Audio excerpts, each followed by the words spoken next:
8장 말씀.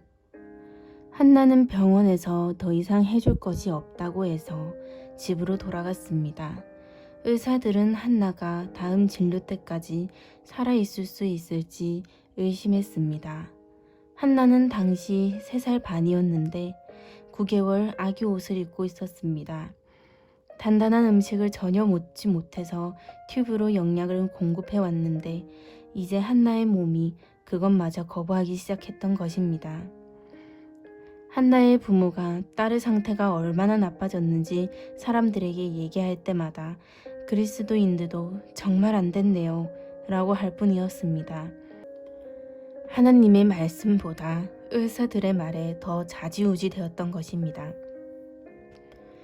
그런데 한나의 아빠 애슐리와 엄마 칼리가 하나님의 말씀을 붙잡기 시작했습니다. 그들이 사는 잉글랜드 근처에서 제가 집회를 열게 되었다는 얘기를 듣고 한나를 데리고 기도받기 위해 저희 부부에게 왔습니다. 그들이 저에게 한나의 상태를 설명해 주었을 때 저는 이렇게 대답했습니다. 예수님께는 식은 죽 먹게요. 이 말이 그들의 마음에 믿음을 불러일으켰고 주님이 이 질병보다 더 크신 분이라고 믿기 시작했습니다. 의사들은 한나가 일주일도 넘기지 못할 거라고 했지만 한나는 완전히 치유되었습니다. 이것은 10년 전 일인데 한나는 여전히 건강하게 잘 지내고 있습니다. 할렐루야.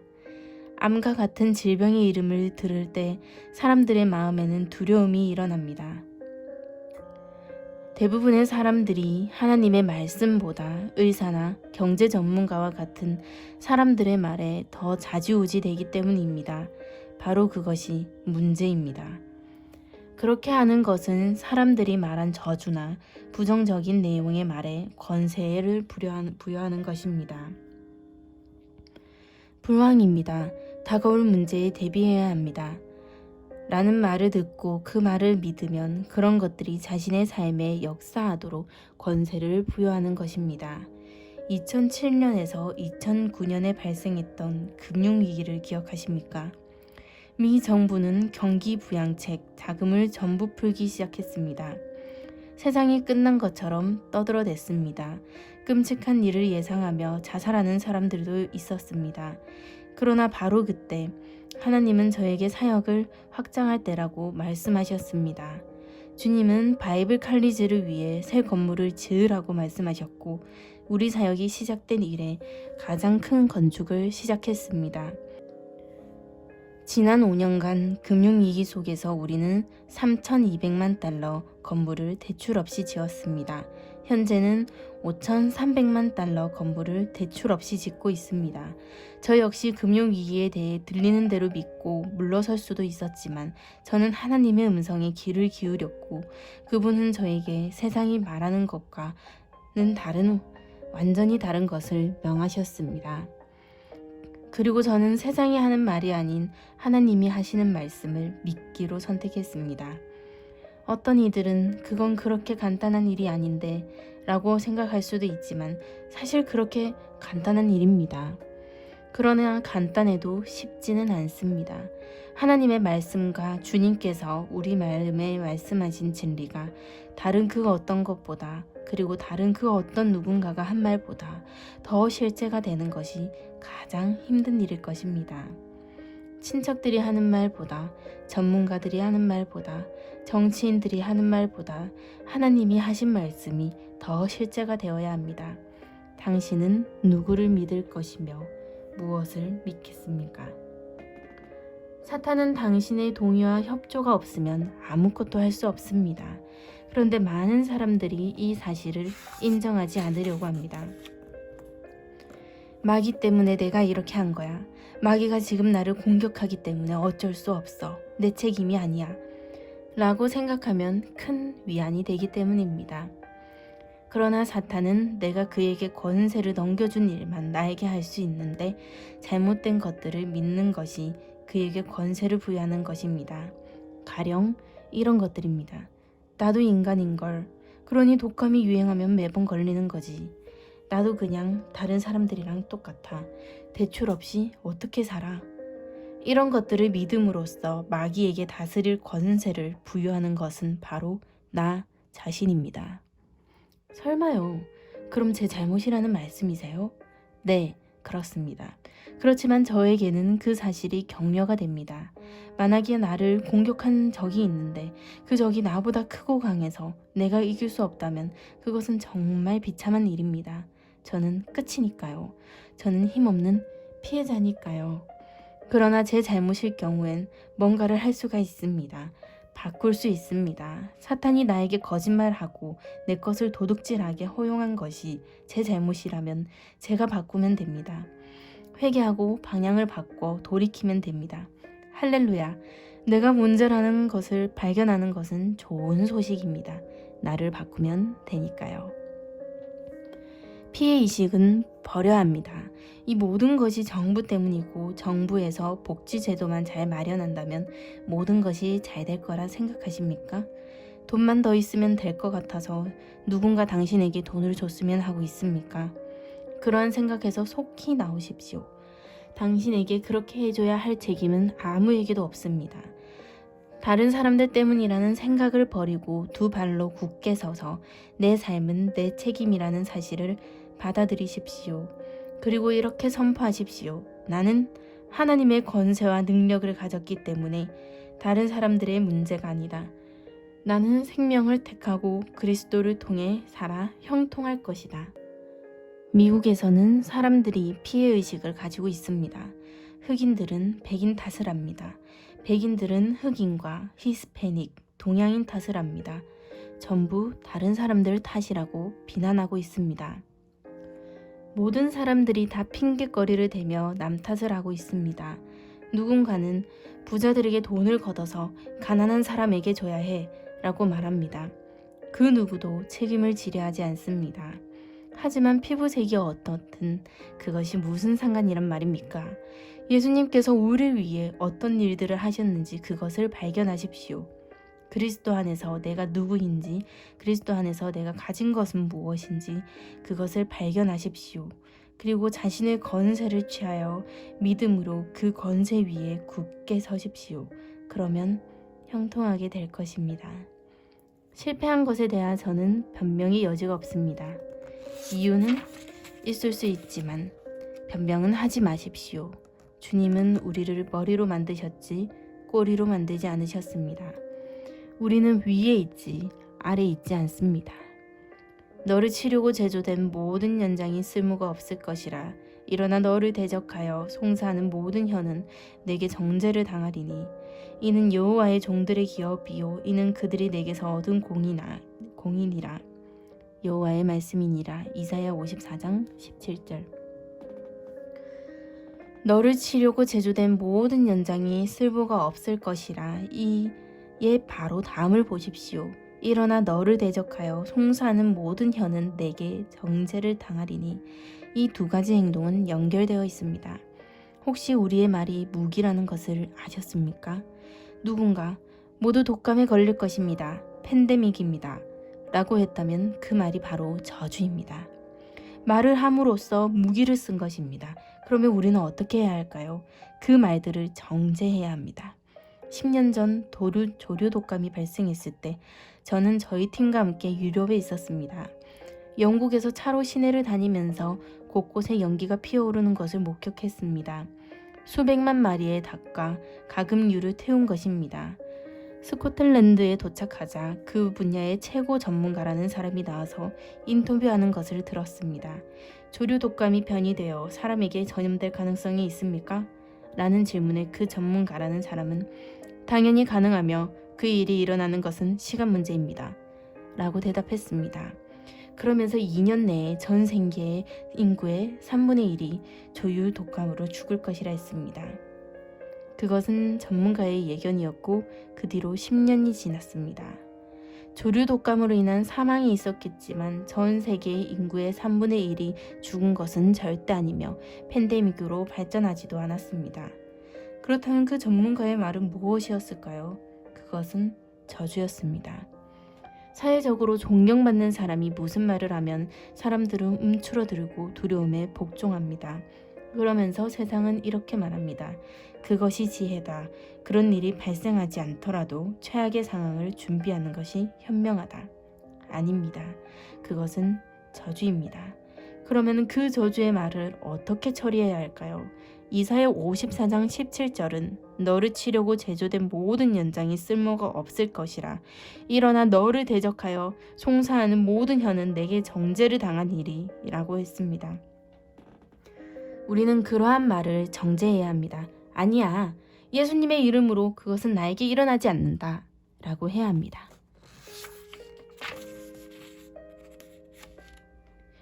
예수님은 하나님의 말씀이 씨와 같다고 말씀하셨습니다. 뿌리는 자는 말씀을 뿌리는 것이라. 마가복음 4장 14절. 너희가 거듭난 것은 썩어질 씨로 되는 것이 아니요 썩지 아니할 씨로 된 것이니 살아있고 항상 있는 하나님의 말씀으로 되었느니라. 베드로전서 1장 23절. 하나님의 말씀이 씨입니다. 이 씨는 심겨질 때 싹이 트고 그 안에 들어있는 초자연적인 능력을 풀어놓기 시작합니다. 그러나 씨에는 하나님의 말씀만 있는 것이 아닙니다. 우리가 듣는 모든 말이 씨입니다. 모든 말이 씨입니다. 죽고 사는 것이 혀의 힘에 달렸나니 잠언 18장 21절. 우리가 듣는 말은 전부 사망 또는 생명, 축복 또는 저주 둘 중에 하나입니다. 아무런 작용을 하지 않는 말은 없습니다. 모든 말이 사망 아니며 생명을 가져오는 씨입니다. 다른 사람들을 언짢게 하기 싫다는 이유로 주위 사람들이 불신을 내뱉을 때 가만히 있으면 저 자신이 내 믿음에 해가 될 수도 있습니다. 사람들이 네? 5,300만 달러가 필요하다고요? 그건 불가능해요. 안 될 일입니다. 라고 할 때 제가 가만히 있는다면 그 말은 제 마음에 싹을 틔워 두려움과 의심을 풀어내기 시작합니다. 저는 제가 믿고 있는 것과 반대되는 말을 들을 때마다 예수 이름으로 그렇게 되지 않는다. 나는 그 말을 정죄하고 판단한다. 라고 말합니다. 그 자리에서 그런 말을 바로바로 처리한다면 아무런 영향을 끼치지 못하고 사라진다는 것을 알게 되었습니다. 그러나 말하는 사람을 언짢게 하기 싫어서 집에 갈 때까지 기다리면 그 불신의 말이 내려놓은 뿌리까지 뽑아내야 합니다.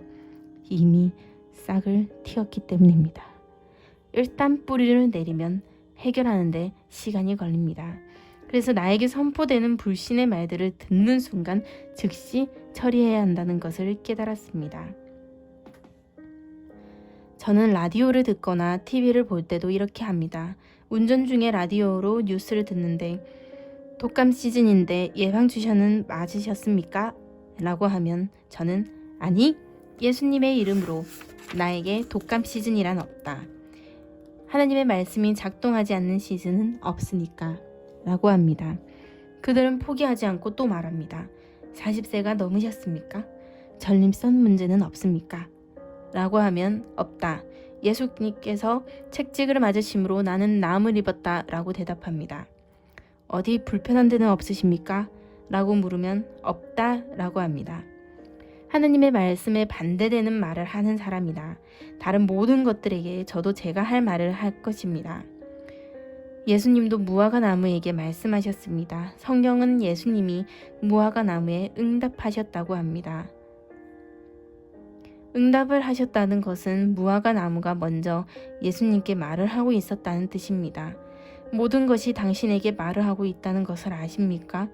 통장을 봤더니 마이너스라면 그것은 이렇게 말하고 있는 것입니다. 너 큰일 났다. 믿어도 안 되네. 이렇게 당신에게 말하는 것에게는 당신도 말로 반박하십시오. 통장에 대고 말을 하십시오. 통장아, 너는 예수 이름으로 흑자다. 하나님의 말씀대로 말하십시오. 제 얘기를 듣고 이 목사님 좀 이상하네 라고 생각할 수도 있습니다. 그러나 제가 보기엔 마귀가 회를 치는데도 대적하지 않고 가만히 놔두는 것이 더 이상합니다. 당신의 동의와 협조 없이는 마귀는 아무것도 할 수 없습니다. 우리가 아무런 저항 없이 질병을 받아들이는 것은 그렇게 학습되었기 때문입니다. 아담과 하와가 930년을 살았던 이유 중에 하나는 독감 시즌이 있다는 것을 그들이 몰랐기 때문입니다. 갱년기라는 말도 그들은 몰랐습니다. 수백 살이 된 이후에야 아이를 갖기 시작했습니다. 마귀가 사람들에게 질병에 대해 가르치는 데는 수천 년이 걸린 것입니다. 사람들은 병든다는 것을 배워서 알게 된 것입니다. 어린아이가 아프다고 하면 부모는 누워서 쉬라고 하면서 학교에 안 가도 되는 보상을 줍니다. 또한 그 아이에게 모든 신경을 쏟아부으며 아이가 먹고 싶다는 것은 뭐든지 다 대령하면서 응석을 받아줍니다. 그러면서 아프다는 것은 좋은 것이라는 인상을 줍니다. 저희 아이들이 아팠을 때 우리 부부는 그렇게 하지 않았습니다. 보상을 주거나 응석을 받아주는 대신 아이에게 아픈 사람처럼 침대에 누워있을 수 없다고 했고 아이들을 아프게 놔두지 않았습니다. 그렇게 함으로써 아프다는 것은 좋은 것이 아니라는 것을 가르쳤습니다. 그 결과 우리 아이들은 아프지 않았습니다. 우리는 아플 수 없다고 믿습니다. 하나님의 말씀은 화가 내게 미치지 못하여 재앙이 내 장막 가까이 오지 못하리니 라고 하시기 때문입니다. 그러나 슬프게도 다른 그리스도인들은 치유와 형통 그리고 승리를 믿는 당신을 이상하다고 생각할 것입니다. 하나님은 우리가 승리 안에서 행하길 원하신다고 믿는 사람들을 세상은 비난합니다. 오늘날 그리스도의 몸된 교회에서 가장 인기 있는 교리 중에 하나는 하나님께서 모든 것을 통제하신다는 것입니다. 하나님께서 주권적으로 일하신다는 것이지요.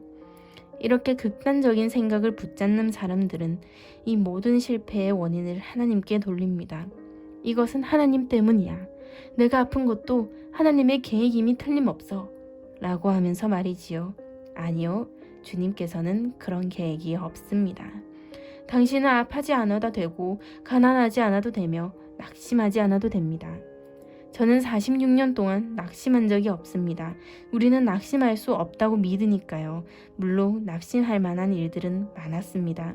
이런 말을 하면 일반적인 그리스도인들은 저건 거짓말이야 라며 비난합니다. 거짓말이 아닙니다. 이것은 저의 간증이고 앞으로도 저는 그렇게 살 것입니다. 물론 저도 낙심할 계기가 많았습니다. 제 아들이 죽었었고 여러 가지 일들이 있었지만 저는 낙심하지 않기로 선택했습니다. 어떤 일들이 일어나도 저는 항상 주님을 송축할 것입니다. 제 영 안에는 사랑과 희락과 평안이 있으니까요. 느끼는 감정과는 상관없이 저는 항상 주님을 찬양할 것입니다. 당신도 이렇게 선택하면 됩니다. 당신의 선택에 달렸습니다. 내가 오늘 하늘과 땅을 불러 너희에게 증거를 삼노라. 내가 생명과 사망과 복과 저주를 내 앞에 두었은즉 너가 내 자손이 살기 위하여 생명을 택하고. 신명기 30장 19절 말씀. 이 구절은 마치 하나님께서 객관식 문제를 내는 것 같습니다. A. 생명과 복. B. 사망과 저주. 그런데 하나님께서 A라며 정답도 알려주십니다. 이 문제의 답을 알려주시며 생명을 선택하라고 하십니다. 선택은 당신에게 달렸지만 바른 선택은 생명을 선택하는 것입니다. 생명 대신 왜 죽음을 택합니까? 빚 없이 사는 삶 대신 왜 빚을 선택합니까? 건강 대신 왜 질병을 택합니까? 생산적인 사람이 될 수 있는데 왜 정부 지원을 받아 연명하는 삶을 택합니까? 우리는 왜 목표 없이 허공만 휘두를까요? 이렇듯 하나님의 선하심과 은총을 가로막는 것은 바로 우리 자신입니다. 제가 언급한 것들 중에 어떠한 것은 언짢게 들렸을 것입니다. 그의 이유는 그동안 세상이 조장하는 기준을 받아들여 왔고 그러한 방식으로 생각했기 때문입니다. 그래서 그것은 하나님의 최선이 아니라는 말이 언짢은 것입니다. 그렇다면 회개해야 합니다. 고양이를 쓰다듬었는데 고양이의 털이 다 거꾸로 섰다면 쓰다듬은 방향이 잘못되었기 때문입니다. 이 문제를 어떻게 해결할까요? 고양이를 돌이키면 됩니다. 지금까지 제가 전달한 내용 때문에 기분이 거슬렸다면 그 문제를 해결할 방법도 동일합니다. 돌이키는 것입니다. 그것이 회개입니다. 그렇게 하면 언짢았던 기분도 좋아질 것입니다. 할렐루야. 주님께서 그분의 역할을 모두 완성하셨다는 것은 우리에게 격려가 되는 말입니다. 그분이 안 주신 것이 아니라는 것이 확실해졌으니까요. 우리가 아직 받지 않았을 뿐입니다. 우리가 변해야 합니다. 겸손하게 하나님께 나아가면 은혜가 흘러나와 길을 보여줍니다. 그러니 이렇게 기도합시다. 아버지, 당신은 좋은 하나님이십니다. 제가 주님의 최선 이해의 것을 받은 것은 주님의 잘못이 아닙니다. 그러니 제가 모르고 있는 것을 보여주세요. 가르쳐 주세요. 주님 앞에 모든 것을 내어놓습니다. 아무것도 주장하지 않겠습니다. 저는 당신의 최선을 원합니다. 제가 해야 할 일을 보여주십시오. 하나님은 기꺼이 당신에게 길을 보여주고자 하십니다. 그러니 회개하여 당신이 붙잡고 있던 것을 내려놓고 하나님을 제한했던 것에서 돌이키십시오. 지금 이렇게 기도합시다. 아버지, 저에게 말씀해 주시니 감사합니다. 주님의 말씀에 저의 마음을 엽니다. 제가 어떤 부분에서 주님을 제한하고 있었는지 보여주세요. 삶의 어떤 부분에서 주님의 선하심을 막았는지 보여주세요. 아버지, 감사합니다. 저 자신을 겸손케 하여 저의 마음에 새겨진 말씀, 저의 혼을 능히 구원할 말씀을 온유함으로 받습니다. 하나님께 책임을 전가하던 것에서 돌이키고 저의 책임을 받아들입니다. 육신적인 모습에서 돌이켜 주님의 말씀 위에 서겠습니다. 저의 삶을 만져주시니 감사합니다. 아멘. 감사합니다.